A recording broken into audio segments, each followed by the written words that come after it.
ছোট্ট একটা গুনার কথা আপনাদের অল্প বলবো, যেটা আমরা সবাই করি। সেটা হলো, মুসলমান যখন আর এক মুসলমানকে খারাপ জানে, তখন এই মুসলমান ওই মুসলমানের গীবত করে। গীবত শোনেন? গীবত মানে কি? গীবত কি সত্য কথা না মিথ্যা কথা? মিথ্যা কথা, আসলে ঠিক না। গীবত শতভাগ সত্য কথা। 100% সত্য না হলে ওটা গীবত হবে না। গীবত হওয়ার জন্য প্রথম শর্ত হলো ওটা 100% সত্য হতে হবে। মিথ্যা হলে সেটাকে বলা হয় অপবাদ, বদনাম, মিথ্যা বদনাম। আর গীবত হওয়ার জন্য শর্ত কি? প্রথম শর্ত কি? শতভাগ সত্য হইতে হবে। আল্লাহ রাসূল সাল্লাল্লাহু আলাইহি ওয়াসাল্লাম বলছেন, আতাদরুনা মাল গীবাহ, তোমরা কি জানো গীবত কি? সাহাবায়ে কেরাম বললেন, আল্লাহু ওয়া রাসূলুহু আ'লাম, আল্লাহ এবং তার রাসূল ভালো জানেন। তখন রাসূলুল্লাহ সাল্লাল্লাহু আলাইহি ওয়াসাল্লাম বললেন, যিকরুকা আখাকা বিমা ইয়াকরাহ, তোমার ভাইয়ের গায়বাতে, অনুপস্থিতিতে তোমার ভাই সম্পর্কে এমন কথা বলবে, ওই কথাটা সে যদি জানে তার কষ্ট লাগবে। সে চায় না যে আমার অনুপস্থিতিতে আমার পিছনে কেউ আমার এই কথাটা বলুক। তাহলে একটা জিনিস গীবত হওয়ার জন্য কয়েকটা শর্ত। তার একটা হলো তার অনুপস্থিতিতে বলা, আর একটা হলো যেটা সে অপছন্দ করে সেটা বলা। সাহাবীরা প্রশ্ন করলেন, ইয়া রাসূলুল্লাহ আরাইতা ইন কানা ফি আখি মা আকুল, ইয়া রাসূলুল্লাহ, আমি যেটা বলছি সেটা সত্য হয়, আমার ভাইয়ের অনুপস্থিতিতে তার পিছনে আমি এমন একটা কথা বলছি যেটা সত্যই তার ভিতরে আছে। রাসূলুল্লাহ সাল্লাল্লাহু আলাইহি ওয়াসাল্লাম উত্তরে বললেন, ইন কানা ফি আখিকা মা তাকুলু ফাকাদ ইগতাবতা ওয়া ইন লাম ইয়াকুন ফীহি মা তাকুলু ফাকাদ বাহাত্তা, যদি তুমি যে কথা বলছো এটা সত্য সত্যই ওই ব্যক্তির ভিতরে থাকে, তোমার কথা যদি শতভাগ সত্য হয় তাহলে ওটা গীবত হবে। তাহলে গীবত হওয়ার জন্য তিনটে শর্ত। একটা হলো আপনি পিছনে বলবেন অনুপস্থিতিতে, আর একটা হলো যেটা বললে সে কষ্ট পায়, আর একটা হলো সত্য হতে হবে। যদি মিথ্যা হয়, আল্লাহ রাসূল সাল্লাল্লাহু আলাইহি ওয়াসাল্লাম বলছেন, ওয়া ইল্লাম ইয়াকুন ফীহি মা তাকুলু ফাকাদ বাহাত্তা, যদি তুমি যে কথাটা বললে ওই কথাটা তার ভিতরে না থাকে, মিথ্যা হয়, তাহলে এটা অন্য একটা গুনাহ, সেটার নাম হলো অপবাদ। অপবাদের শাস্তি কি? অপবাদ হলো মহা কবিরা গুনাহ। মদ খাওয়া, শুয়োর খাওয়া, এগুলো যেমন কবিরা গুনাহ, গীবত, অপবাদ এই রকম কবিরা গুনাহ, তবে একটু বেশি। আপনি নগদ টাকা দিয়ে, নিজের হালাল টাকা দিয়ে 2 কেজি মদ কিনে খেয়েছেন, এটা গুনাহ হবে। তবে এখানে কোনো বান্দার হক নষ্ট হয়নি। আপনি যখনই তওবা করবেন, অর্থাৎ আপনি বলবেন যে আল্লাহ মাফ করে দাও, আর করব না, তখনই আল্লাহ মাফ করে দেবে। কিন্তু আপনি গীবত করেছেন, অপবাদ করেছেন, অথবা যে কোনোভাবে অন্য মানুষের হক নষ্ট করেছেন, আল্লাহর কাছে তওবা করেছেন, আল্লাহ আমি অন্যায় করে মাফ করো, আর করব না, এটাতে 16 আনা মাফ হবে না। ওই যার ক্ষতি করেছেন তার কাছে মাপ নেওয়া লাগবে। আর এজন্যই আল্লাহ রাসূল সাল্লাল্লাহু আলাইহি ওয়াসাল্লাম বলছেন,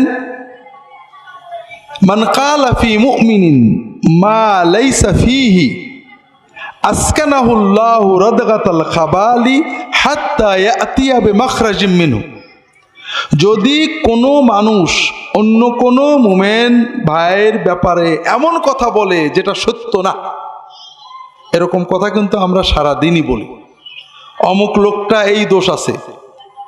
আমরা যারা দিনদার, দিনী দল করি, তারা কি বলি? অমুক ইহুদিদের দালাল, অমুক খ্রিস্টানদের দালাল, অমুক অমুকের দালাল, অমুক অমুকের টাকা খেয়েছে, অমুক এই নিয়েতে এই করেছে। এগুলো বলি না ভাই? বলি।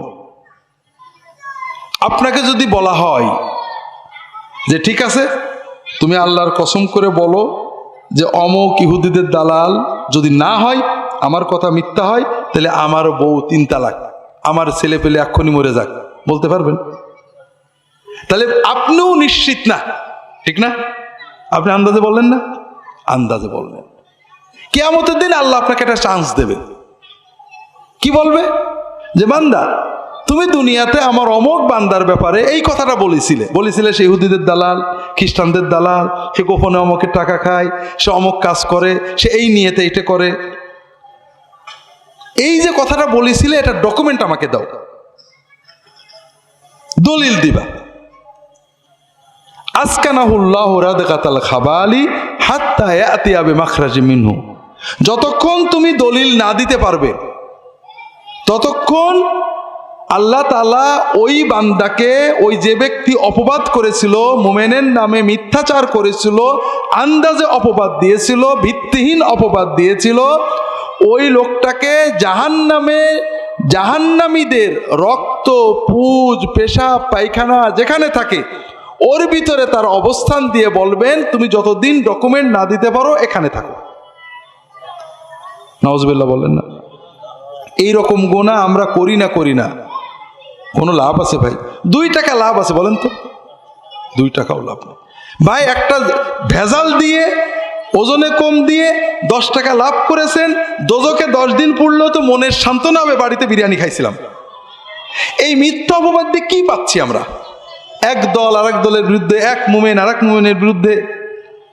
ভাইরা, আল্লাহর হস্তে বলি, যে কথা আপনি ডকুমেন্ট দিয়ে প্রমাণ করতে পারবেন না সেই কথা বলবেন না।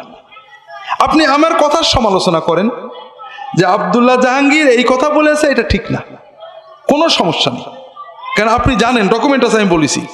কিন্তু আপনি এটা বলেন না যে আব্দুল্লাহ জাহাঙ্গীরের মনে এইটা ছিল বলে এইটা বলেছে। আপনি কার মন দেখেছেন? আল্লাহ কিয়ামত জিজ্ঞেস করবে তো। অথবা বলেন না আব্দুল্লাহ জাহাঙ্গীর অমুকের কাছে টাকা নেওয়ার কারণে এটা বলেছে। ডকুমেন্ট আছে আপনার কাছে? আছে? বলবেন না, কোনো না। আমি বলে না, দুনিয়ার কারোর ব্যাপারে আপনি, বিষয় হচ্ছে কি ভাইরা, একদিন আমাদের একা আল্লাহর সামনে দাঁড়াতে হবে, ঠিক না? এই দুনিয়ার মারামারি, মাতবরি সব শেষ হয়ে যাবে, যেখানে আল্লাহ ইনসাফ করবেন। আল্লাহ এক বান্দার ক্ষতি করে আর এক বান্দাকে জান্নাত দেবে না। আপনি আল্লাহর কাছে কোটি গুনাহ করেছেন, মাপ পাবেন, কিন্তু আল্লাহর আরেক বান্দার ক্ষতি করেছেন, এটা আল্লাহ ওই বান্দার পারমিশন ছাড়া মাফ করবেন না, তার কাছ থেকে মাপ নিতে হবে আপনাকে। কাজেই ভাইরা, এই যে আমরা এক গ্রুপ আর এক গ্রুপের, এক দল আর এক দলের, এক রাজনৈতিক দল আর এক ধর্মীয় দল আর এক ধর্মীয় দলের, এক ব্যক্তি আর এক ব্যক্তির নামে অগণিত কথা বলছি, এর 95% মিথ্যা, ডকুমেন্ট ছাড়া। মিথ্যাটার প্রমাণ আপনাকে যদি বলা হয় যে কসম করে বলেন যে এইটা যদি মিথ্যা হয় আমার বউ তালাক, বলবেন না আপনি। এইটা যদি মিথ্যা হয় কালকের ভিতরে আমার ছেলে মরে যাক, আপনি বলবেন না। বলতে পারবেন? আর এইভাবে যেটা পারবেন না, আপনি নিশ্চিত আপনি আন্দাজে বলেছেন, আর আন্দাজে কথা বলাটাই হারাম।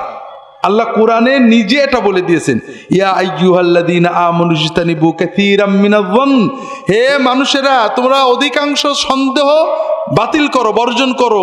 ফাইন্না বা'দায-যন্নি ইসমু, ধারণা, সন্দেহ এটা পাপ। আল্লাহ রাসূল সাল্লাল্লাহু আলাইহি ওয়াসাল্লাম বলে ইয়াকুমুয-যন্না ফাইন্নায-যন্না আকযাবুল হাদিস, সন্দেহ, ধারণা, মনের আন্দাজে কিছু বলো না, এটা সবচেয়ে মিথ্যা কথা। দ্বিতীয়, আমরা এক মুমিন আর এক মুমিনের বিরুদ্ধে যেটা বলি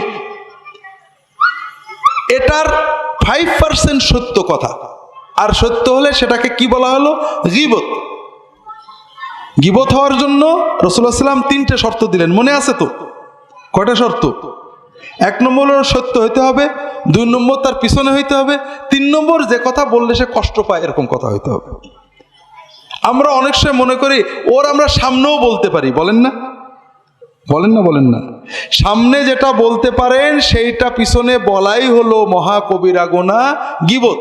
আল্লাহ কোরআনে এই আয়াতে বলছেন, ইয়া আইয়ুহাল্লাযীনা আমানু ইজতানিবু কাসীরাম মিনায-যন্নি ইন্না বা'দায-যন্নি ইসম ওয়ালা তাজাসসু ওয়ালা ইয়াগতাব বা'দুকুম বা'দা। তোমরা একে অপরের দোষ খুঁজে বেড়ায়ো না, আর দোষ খোঁজা ছাড়াও যদি কোনো গোপন দোষ জানো, কেউ কারোর পিছনে গীবত করো না। আইয়ুহিব্বু আহাদুকুম আইয়াকুলা লাহমা আখিহি মাইতাম ফাকারিহতুমু, তোমরা কি চাও তোমার মরা ভাইয়ের গোশতটা খাও? চান নাকি? ভাই মরা গেছে, 1-1.5 মণ গোশত আছে, কবরে দিলে তো পোকাই খাবে, লস হবে, কাজে ফ্রিজে রেখে দিই, কেটে কেটে রান্না করে খাবো, এরকম চিন্তা মনে আসে নাকি? যদি মনে কেউ বলে তাহলে কি ঘৃণা আসে না লোভ আসে? ঠিক গীবতের পরে এরকম ঘৃণা আসলে তখন বুঝবেন যে আপনি মুমিন হয়েছেন, ওলি হয়েছেন, যার জবান আল্লাহর হুকুমে চলে।